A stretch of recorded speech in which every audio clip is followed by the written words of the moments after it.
Like Trolls band together, which I know you couldn't find your tickets for because they were sold out all over the world. There is so hard to see it. In Please Don't Destroy is the Treasure of Foggy Mountain playing on Peacock, where they need to harmonize together. And I swear, I'm like, I just saw this movie with Trolls in theaters, where brothers need to come together after being split apart in order to be able to harmonize and have this unity that'll free them from whatever they need and get their treasures back. This is the new Trolls movie. It's out in theaters.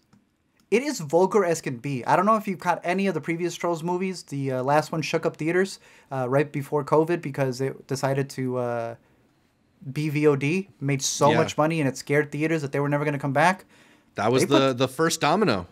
They put this in the back of the theater, brother. We're not giving this, at least for me. I think AMC still has a vendetta against them for what they did. It is just as bad and is just as good as all the other ones. But I just, the idea that they had a whole rollout, with this being the return of NSYNC, the first song in 15 years, 20 years, whatever they were pushing. And then a little book came out that ruined all of that. Nothing is funnier than the SAG strike ending. And Universal still being, yeah, boy, you're going to sit this one out. You are not going to go answer questions. Did any of those kind of nostalgic elements of it, because they are sort of like, it is kind of a callback to NSYNC, and they're referencing a lot of boy bands and stuff that you and I grew up with. Did any of that work for you, or is it all just kind of desperate and not funny? Have you heard the jokes from the trailers at all? We've talked about that One Direction pun line. One Direction, now we're in the Backstreets. They have an even worse one that they've saved from the marketing at the end. It's so bad, I almost had to be like, I don't even know how you got Menudo in there. Sure. Props. I don't even know what to give it. Yeah. But they did it.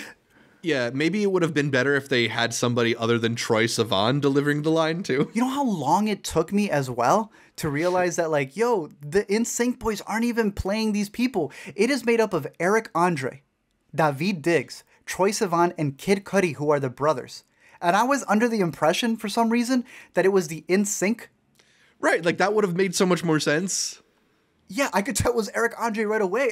And Alina's like, I don't think is that the Joey? I'm like, no, it is completely different Lance actors. Bass's voice really changed, huh? Yeah, they only really appear for like a short segment that really is a cameo where they're just going through like their songs.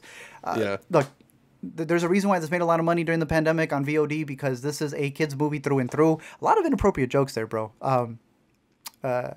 Cal? No. Is it Keenan? Keenan? Yeah. Keenan plays this little guy. He hits this ring pop. Let's call it a rock. And he's always like, you want to hit this? Throughout the entire movie, bro. Then they hit that in Drive, and I'm like, who is this movie for? There's so much glitter. There's so much vomit up on the screen that it really is just Kids Bops. Like, it's just the greatest Kids Bop the movie. It's pitch perfect. It's Anna Kendrick's in this. It's pitch perfect animated.